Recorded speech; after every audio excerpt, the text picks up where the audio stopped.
9 minutes, 29 seconds. That's how long Derek Chauvin kneeled on George Floyd's neck, and those minutes changed Kansas City.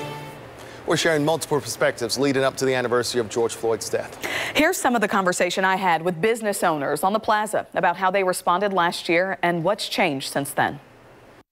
I knew when I heard what had happened that it was a breaking point. We were told that because we have so many windows that it was probably best that we board up, so we did it ourselves, but I hated it. Why is it so emotional for you?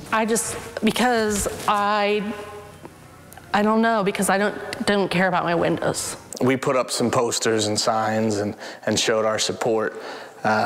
But I also think at the beginning, it wasn't enough. Keith, I want to come to you. We actually came to your store because you boarded up, but the front of Made in KC was plastered with signs in support of the protesters. We wanted, again, to lend support to something that was going on that was much larger than our business, even much larger than our city. But we also want to take that opportunity, recognizing that we have a large platform in this city. So we wanted to do Kansas City proud in a way to show that that this is wrong. We all, I'm sure, can agree that nothing that we went through or are going through during COVID, all of the things, none of that matters compared to the oppression or the 400 years of awful things, you know, and that one moment was just another breaking point. For the first time, maybe white people felt that breaking in a way that we had never felt before. I don't think that's a bad thing. I mean, to add to that, the windows were, anything that happened to the store was inconsequential to what was going on.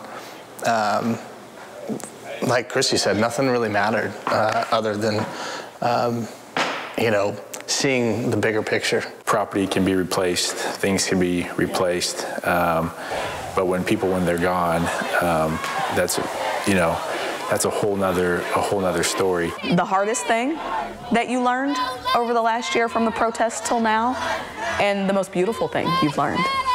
Good question.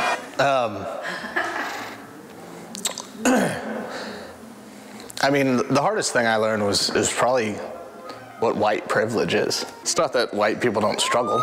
You know, the American dream is tough and hard and a long road, and building a business is not an easy thing to do.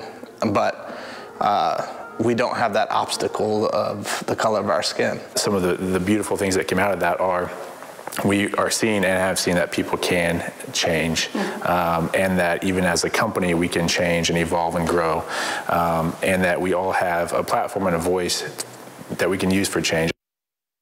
That's just a glimpse of some of the stories that we've gathered, looking back on the lessons learned from last year. Join us for 929, the minutes that moved Kansas City, Monday night at 6:30, right here on 41 Action News for more in-depth coverage.